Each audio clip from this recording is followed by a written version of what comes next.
ஒரு கதை சொல்லட்டுமா நேயர்கள் எல்லாருக்கும் வணக்கம். வருகின்ற கார்த்திகை 1 விஷ்ணுபதி புண்ணிய காலம்னு சொல்லக்கூடிய ஒரு விசேஷமான நாள் தாங்க வரப்போகுது. அன்னைக்கு நம்ம பெருமாள் கோயில்ல போய் வழிபாடு செஞ்சா என்ன பலன்கள் கிடைக்கும், அதை பத்தி தான் நீங்க நம்ம சாமி கிட்ட கேட்க போறோம். இந்த கார்த்திகை 1 மாச பிறப்ப விஷ்ணுபதி புண்ணிய காலம்ன்றது பல காலங்களா கொண்டாடிட்டு இருக்கோம். இந்த புண்ணிய காலத்துல பெருமாளை வழிபாடு பண்றது அப்படின்றது நம்மளுக்கு சகல ஐஸ்வர்யங்களையும் கொடுக்கிறது. அது மட்டும் இல்லாம அந்த வழிபாடோட முக்கியமான நோக்கமே சுவாமிய ஆலய பிரதட்சணம் வர்றது.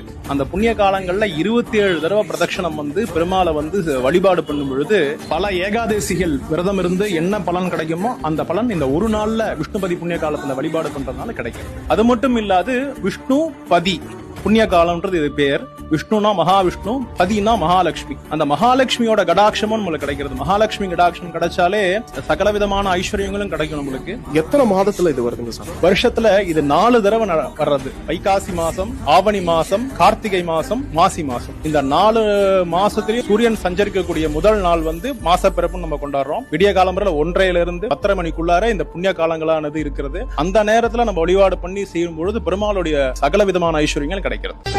ஒரு முகமாகும் கனிமுக கமலம் பூக்கும் நந்தவனம், உத்தமனே உன் கோயில்தானே எங்கள் நெஞ்சில் தினம், பெருமுகிலாகிய கருமுகில் வண்ண அருணதி உனது மனம், பீதாம்ப